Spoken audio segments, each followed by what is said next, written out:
Tindak pidana pelecehan seksual terhadap anak mendominasi penanganan kasus di Mapolres Aceh Besar sepanjang tahun 2022. Untuk itu orang tua dihimbau meningkatkan pengawasan terhadap anak.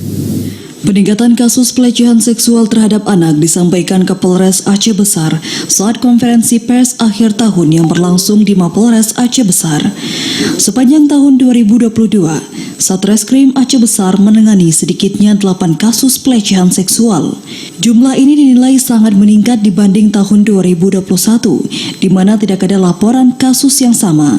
Selain kasus tersebut, penemuan senjata api ilegal, tindak pidana migas, illegal logging, dan tindak pidana korupsi, serta pencurian sepeda motor juga menjadi kasus yang banyak ditangani. Kapolres Aceh Besar AKBP Charlie Syaputra Bustama mengatakan, sepanjang tahun 2022, tren penanganan kasus di Mapolres juga ikut meningkat menjadi 128 kasus dibanding tahun sebelumnya yang hanya 83 kasus.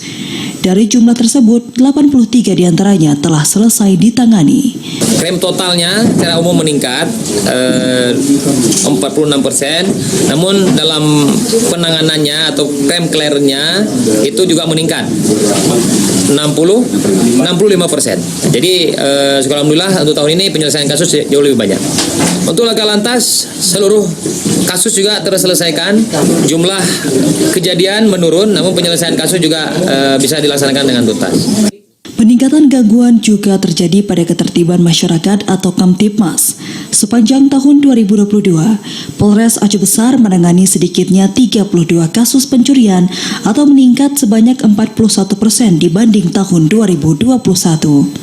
Peningkatan juga terjadi pada tindak pidana penyalahgunaan narkotika, di mana sepanjang tahun 2022, Polres Aceh Besar menangani sedikitnya 62 kasus dari sebelumnya 58 kasus. Selain barang bukti sabu, Polres Aceh Besar juga telah memusnahkan 8 hektar ladang ganja. Begitupun sepanjang tahun 2022, terjadi tren penurunan pada kasus laka lantas yang ditangani Polres Aceh Besar. Kasus laka lantas yang sebelumnya mencapai 268 kasus turun menjadi 256 kasus dengan jumlah korban yang meninggal dunia mencapai 34 jiwa. Dari Aceh Besar, Arman Konadi, TVRI Aceh melaporkan.